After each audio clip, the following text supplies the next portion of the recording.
Gafieira, caminho social do samba carioca.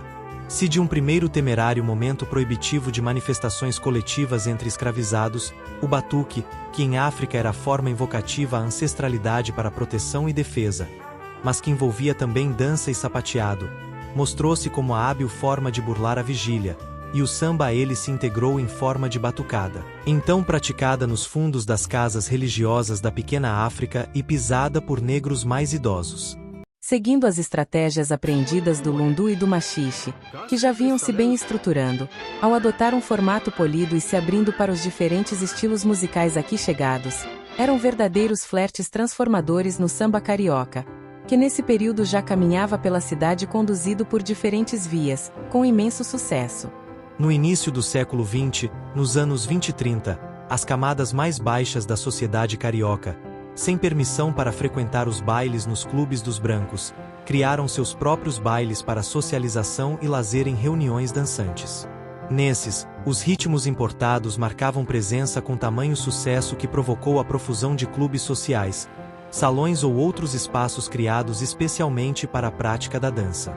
Logo em seguida aos gratuitos bailes nas casas religiosas na pequena África, surgiram os protoclubes clandestinos, estabelecidos em casas térreas de 2 janelas e portas com rótula, eram os chamados criouléus.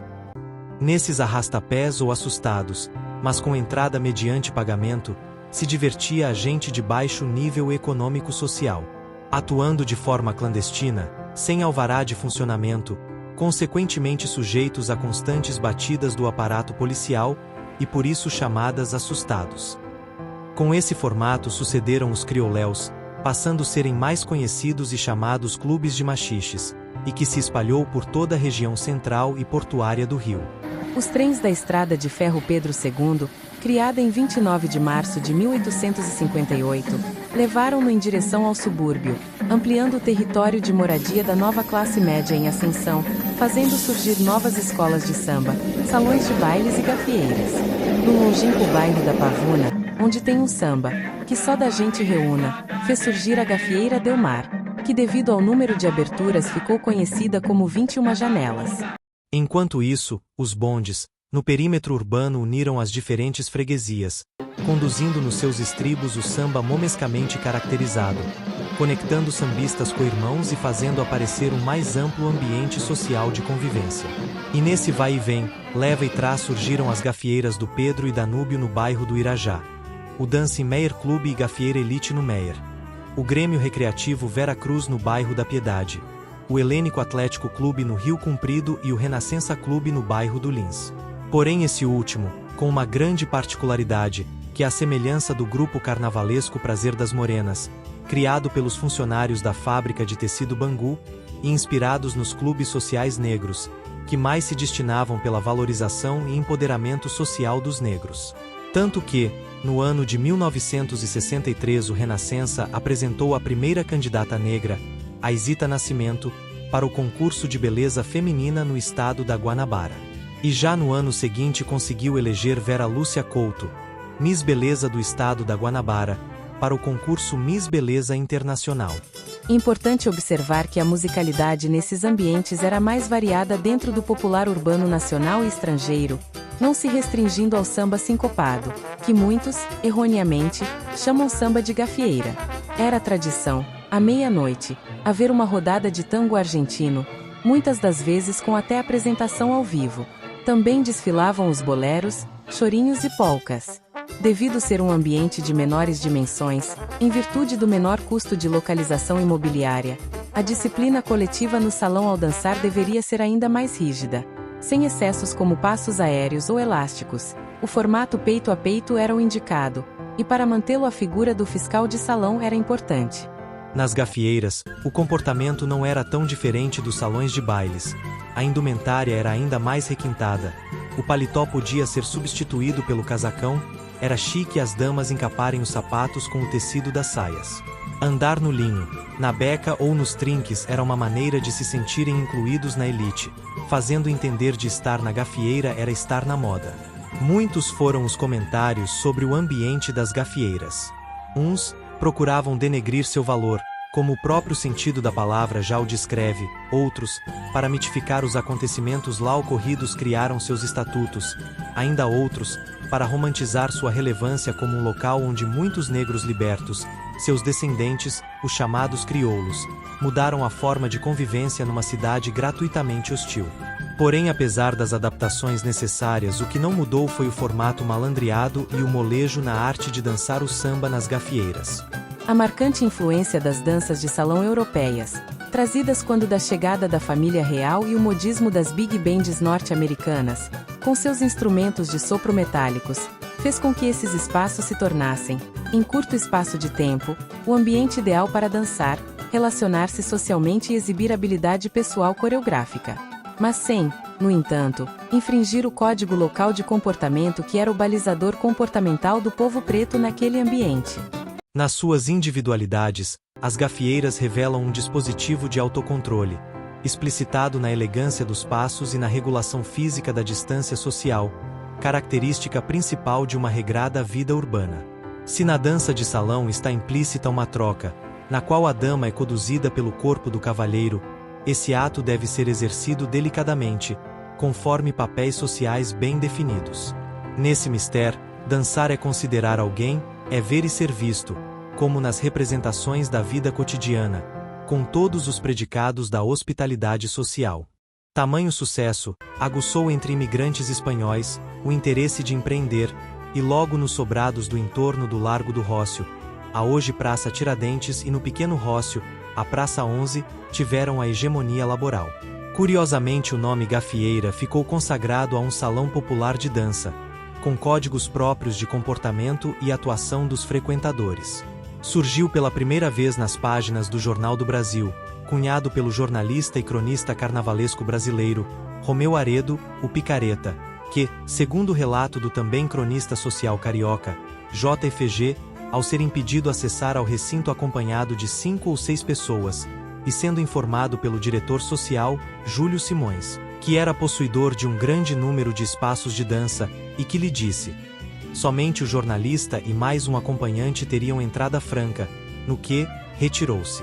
No dia seguinte, Romeu Aredo publicou na sua coluna, acerca do Elite Clube, ser aquele um lugar da ralé, onde se cometem gafes em fieiras. Logo Júlio Simões devolveu a piada, renomeando o clube, uma das mais tradicionais casas de dança do Rio de Janeiro, de Gafieira Elite Clube. E que através da Lei Municipal 9.411, de 18 de maio de 2026, passa a simbolizar o dia 17 de julho, Dia da Gafieira. Uma importante visão socio-reflexiva do ambiente das gafieiras, quanto à atividade artístico-laborativa, leva-nos a observar a participação dos gafieiristas. Viventes numa realidade socioeconômica abaixo da linha média, muitos hábeis dançarinos dali se aproximavam, não só pelo prazer da arte, mas também pelo possível ganho complementar às suas atividades autônomas. Eram pequenos vendedores ambulantes, auxiliares de serviços vários, trazendo em comum a clara visão de aquele ser um ambiente no qual se divertia a nova classe média, e seus bons comportamentos sociais eram fundamentais, e assim se portavam. Seus lugares de permanência eram sempre no canto junto à chapelaria. A vestimenta deveria ser a mais aciada possível. Atravessar o salão, nem pensar. Deveriam aguardar serem chamados para dançar com as madames desejosas. Hoje, suas identificações visuais se fazem através dos coletes vivamente coloridos.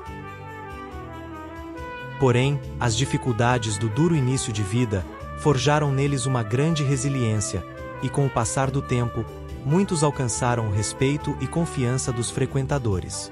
Outros até conseguiram vencer a barreira do preconceito e se relacionaram afetivamente com mulheres mais abastadas. O reconhecimento das suas habilidades artísticas fez com que alguns fossem convidados a auxiliar nas academias de dança que começavam a se abrir nos anos 1960, elevando sobremaneira seus status sociais. Com o passar do tempo, muitos desses gafieiristas passaram a ter parcerias fixas e acompanhamento constante dentro do habitué da dama contratante, elevando ainda mais seus status e certeza pecuniária que lhes davam uma vida menos atribulada. Motivado por um natural impulso saudosista, também refletido na importante contribuição deixada pela malandragem dos anos 50 e 60. Não aqueles negros arruaceiros de antes, mas os crioulos, com sua manemolência, sempre escorregadios e ensaboados. Aqueles pretos que caminhavam como se flutuassem, falassem como se recitando um lindo poema. E com esse perfil de malandro, temos o senhor Raimundo Nonato, de baixa estatura corporal, emigrante nordestino e frequentador das antigas e tradicionais gafieiras do centro e subúrbio do Rio de Janeiro.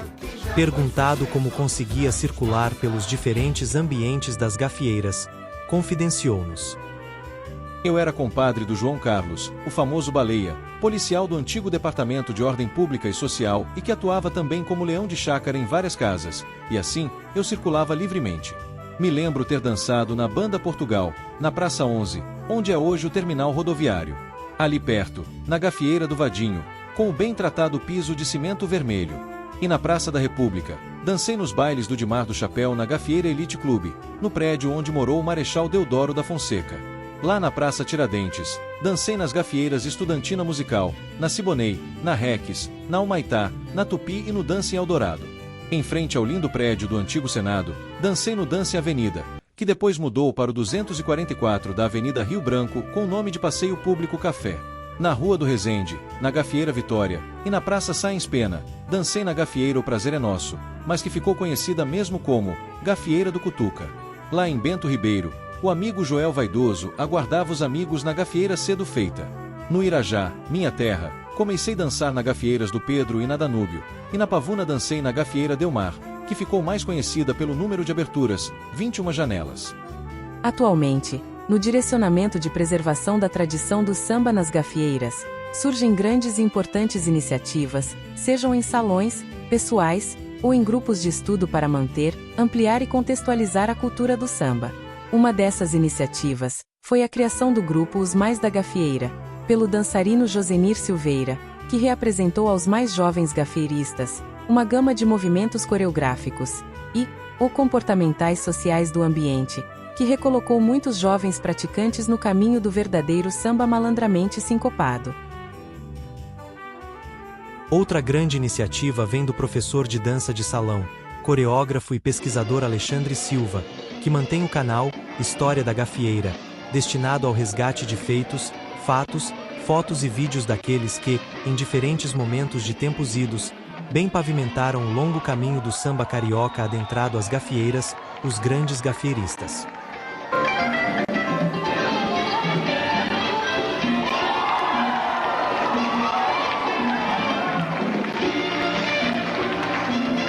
Também, importante e imprescindível iniciativa empresarial, partiu do professor de dança de salão e coreógrafo, Carlos Bolacha, que empreendeu no setor de ensino e entretenimento de dança, criando a Casa Noturna Caxanga do Malandro, num antigo casarão, no boêmio bairro da Lapa.